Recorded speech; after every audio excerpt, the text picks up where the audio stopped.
The month of hope, আশা জাগানিয়া মাস। এই মাস আমাদেরকে হোপফুল করে, আশাবাদী করে।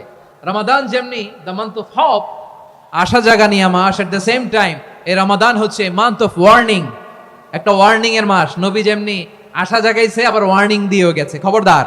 ওয়ার্নিংটা কেমন? আল্লাহর হাবিব সাল্লাল্লাহু আলাইহি ওয়াসাল্লাম মসজিদে নববীর ভেতরে হঠাৎ তিনি মসজিদে নববীর মিম্বারে পা রেখে বললেন আমিন।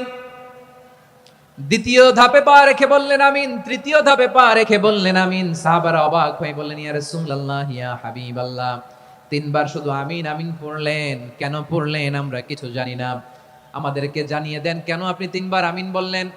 রাহমাতাল লিল আলামিন আল্লাহর হাবিব বললেন, ও আমার প্রাণের সাহাবীরা, আমি যখন মসজিদে নববীর মিম্বারের প্রথম ধাপে পা রেখেছি, সাইয়েদনা জিবরিল এসে আমাকে বলেছে, ও নবী, আপনার নাম শুনে যে ব্যক্তি আপনার উপর দুরূদ পড়ে না তার ধ্বংস আপনি বলেন আমিন। আমি বলেছি আমিন।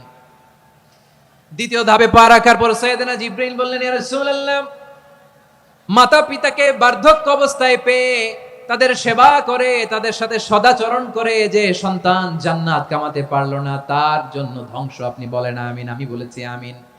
আবার মিম্বারের তৃতীয় ধাপে ঠিক যখনই আমি পা রাখলাম, সাইয়েদনা জিবরাইল বললেন, নবী, রমজান মাস পাওয়ার পরে এই মাসে ইবাদত করে যে ব্যক্তি নিজের গুনাহ মাফ করাতে পারলো না, তার জন্য ধ্বংস আপনি আওয়াজ করে পড়েন আমিন।